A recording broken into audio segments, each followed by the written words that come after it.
بسم اللہ الرحمن الرحیم۔ السلام علیکم ناظرین، فرواز این بی نیوز کے پلیٹ فارم سے میں آپ کا میزبان نواز بھٹو آپ کی خدمت میں حاضر۔ ناظرین، اس سے پہلے والے ویلاگ میں نے آپ سے بالکل واضح طور پر کہا تھا کہ اسٹیبلش اور اتحادی حکومت کے درمیان جو چپکل شروع ہوئی ہے وہ یقیناً کسی نہ کسی حادثے کو یا سانحے کو جنم دے گی۔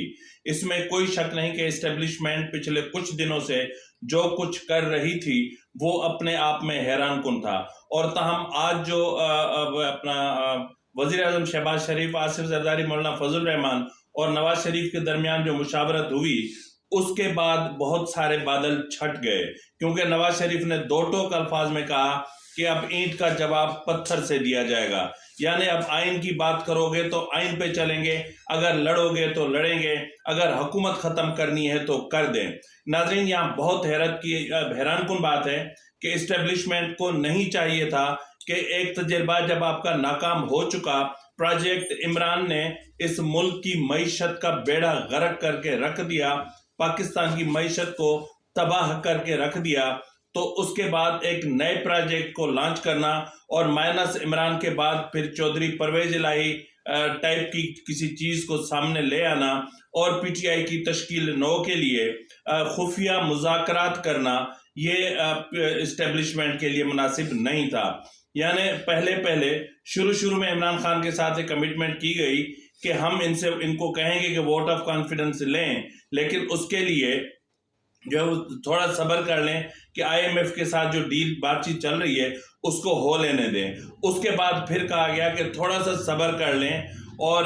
یہ جو سیلاب کی سی صورتحال ہے یہ کلیئر ہو جائے تو پھر ہم قومی اسمبلی میں آپ کو بندے پورے کر کے دے دیں گے اور آپ ووٹ آف کانفیڈنس لے آئیے گا۔ اور اس کے بعد مختلف بہانے، اور اب یہاں تک کہ پنجاب اسمبلی تحلیل کر دی گئی، اور ابھی رات کو 12 بجے قومی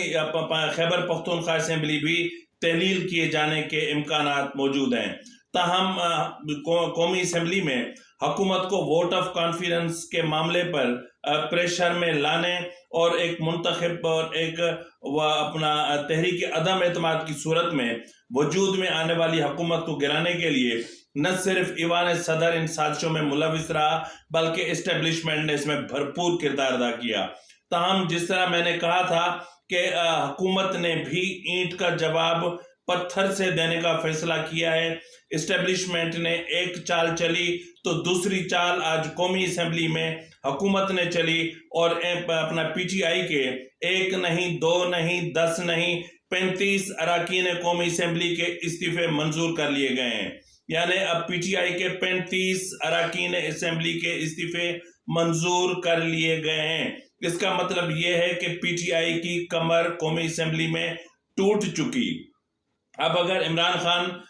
اپنا قومی اسمبلی میں واپس آنا بھی چاہیں تو بھی اس کے لیے کئی دشواریاں ہوں گی۔ ناظرین، جن کے استعفے منظور ہوئے ہیں ان میں NA4 سوات 3 سے مراد سعید، NA17 اپنا ہری پور 1 سے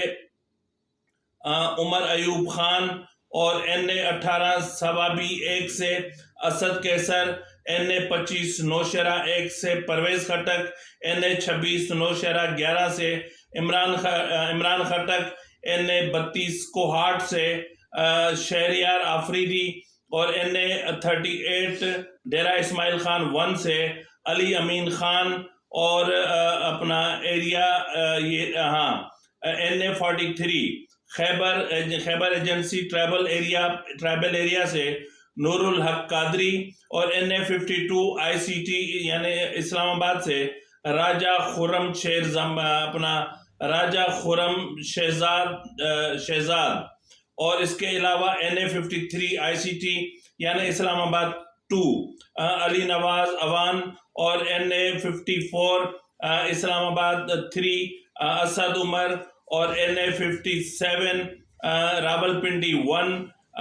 اپنا سعادت علی خان، اور NA59 راولپنڈی 3 غلام سرور خان، اور اپنا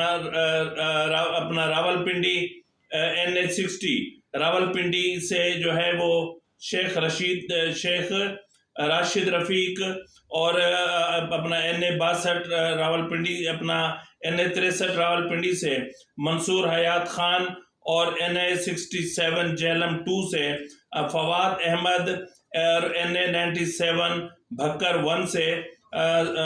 ثناء اللہ خان مستی خیل، اور NA 126 لاہور سے محمد حامد اظہر۔ ناظرین یہ جو ہیں وہ نام ہیں جن کو جن کے استعفے آج اسپیکر قومی اسمبلی نے منظور کیے ہیں، اور دیگر جو ہیں ان میں NA 130 سے NA 130 لاہور سے شفقت محمود خان، اور NA 155 ملتان سے ملک محمد عامر، اور NA 156 ملتان سے شاہ محمود قریشی، اور NA 191 دیرہ غازی خان سے زرتاج گل، اور اپنا NA 241 کورنگی 3 سے فہیم خان،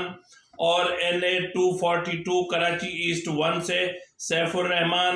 NA 243 کراچی ایسٹ 2 سے محمد عالمگیر خان، اور NA 244 کیماڑی ایسٹ 3 سید علی علی حیدر زیدی، اور اس کے علاوہ NA 247 کراچی ساؤتھ 2 سے آفتاب حسین صدیقی، اور NA 250 کراچی ویسٹ 3 سے عطا اللہ، اور NA 252 کراچی ویسٹ سے آفتاب جہانگیر، اور NA 254 کراچی سینٹرل سے محمد اسلم خان، اور NA 256 کراچی سینٹرل سے محمد نجیب ہارون، اور NA 256 کوئٹہ 2 سے محمد قاسم خان وارسی، اور اس کے علاوہ ریزرو سیٹس میں سے جو پنجاب کی ہیں اپنا اس میں عالیہ حمزہ ملک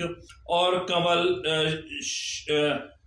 شوزیب یا جو بھی ہے وہ شامل ہیں۔ تو ناظرین یہ صورتحال بن گئی ہے۔ ناظرین میں نے آپ سے اس سے پہلے والے ویلاگ میں کلیئر کٹ کہا تھا کہ اسٹیبلشمنٹ جو کھیل کھیل رہی ہے اس کا اثر نہ صرف ملک کے سیاسی صورتحال بلکہ اس کا اثر ملک کے معاشی صورتحال پر بھی پڑے گا، اور ملک کی معیشت تباہی کی طرف جائے گی۔ یقیناً جس ملک میں سیاسی عدم استحکام پیدا ہوتا ہے وہاں معاشی عدم استحکام از خود جنم لے لیتا ہے۔ تو اس وقت اسٹیبلشمنٹ جو کہہ رہی تھی کہ ہم ماضی سے سیکھ چکے ہیں، تو یہ سیکھا ہے، یعنی جس نے کل تک آپ کو میر جعفر، میر صادق، غدار، جانور، چوکیدار جیسے القابات سے نوازا، اور آج پھر آپ اسی کے ساتھ مل کر ایک نئی کنسپیرسی تھیوری کریٹ کر رہے ہیں، جس کا نتیجہ یقیناً یہی نکلنا تھا۔ اب پرویز الہی کو PTI میں لانے کا جو بنیادی مقصد تھا وہ بھی یہی تھا کہ عمران خان کے مائنس ہونے کے بعد معاف کیجئے گا، عمران خان کے مائنس ہونے کے بعد انہیں کوئی لیڈر چاہیے تھا، تو یقیناً انہیں شاہ محمود قریشی پر یقین نہیں تھا، اور فواد چودھری پر بھی یقین نہیں تھا، اسد عمر پر بھی یقین نہیں تھا۔ تو یقیناً PTI کو ہینڈل کرنے کے لیے انہیں یا تو پھر فیض حمید کو ریلیکسیشن دے کر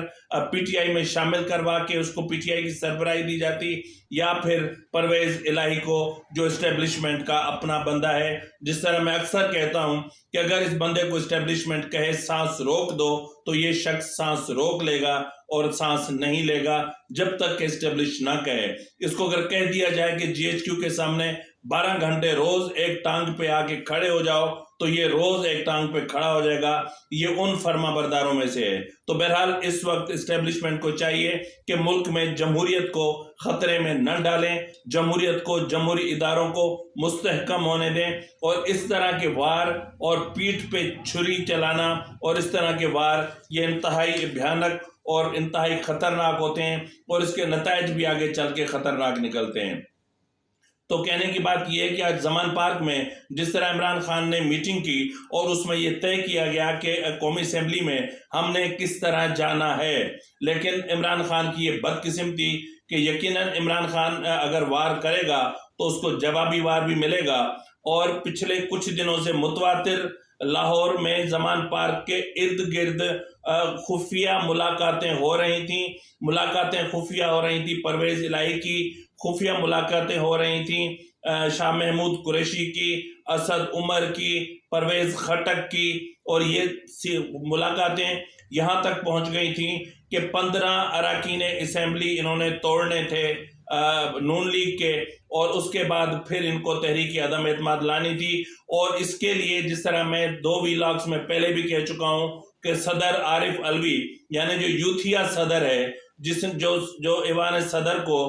غیر آئینی طور پر استعمال کر رہا ہے، اور اس کا جو کنڈکٹ ہے وہ انکانسٹیٹیوشنل ہے، اس کے باوجود کہ اس پر دباؤ ڈالا گیا کہ آپ متحدہ سے بات کر کے اور ان سے کہیں کہ وہ الگ ہو جائیں. یہ جو 15 نون لیگ کے ایم این ایز کی بات کی جا رہی تھی، بنیادی طور پر یہ 5 اراکین تھے. باقی ایم این ایز جن کی بات کی جا رہی تھی ان کا تعلق ایم کیو ایم سے تھا، اور یہ مذاکرات پس پردہ جاری تھے، اور اس دن سے جاری تھے جس دن سے صدر نے گورنر، جو اس وقت گورنر ہے متحدہ کے گورنر، سندھ کا گورنر نہیں ہے کامران ٹیسوری، ایک مستقل چور اس صوبے کا، کہ اتنے بڑے اہم اور آئینی ادارے کا سربراہ کیسے ہو گیا. یہ تو سلام ہے زرداری صاحب کو، اور کہتے ہیں کہ یہ تو بہت بڑا دانش مند ہے، لیکن اس کی دانش مندی یہاں جواب دے گئی. اور حیرت ہے اسٹیبلشمنٹ پر کہ جنہوں نے کامران ٹیسوری کو اس صوبے کا گورنر مقرر کیا. تو ناظرین، صورتحال جس طرح میں نے کہا کہ کشیدہ ہو رہی ہے، تصادم کی سی صورتحال ہو رہی ہے، اور تصادم کی طرف ہم بڑھ رہے ہیں. تو اس تصادم کو روکنے کے لیے ضروری ہے کہ chief of army staff general Asim Munir صاحب اپنا کردار ادا کریں اور روکیں قمر جاوید باجوہ صاحب کو کہ وہ جو دبئی میں بیٹھ کر سازشیں کر رہے ہیں، اس سے ملک کو بہت نقصان ہوگا. اور اس ایک پولیٹیکل سسٹم کو چلنے دیا جائے، اسی میں اس ملک کی سیاسی نظام کی اور اس ملک کی معیشت کی بہتری ہے. اسی کے ساتھ ہی اپنے میزبان نواز بھٹو کو اجازت دیجیے. فی امان اللہ.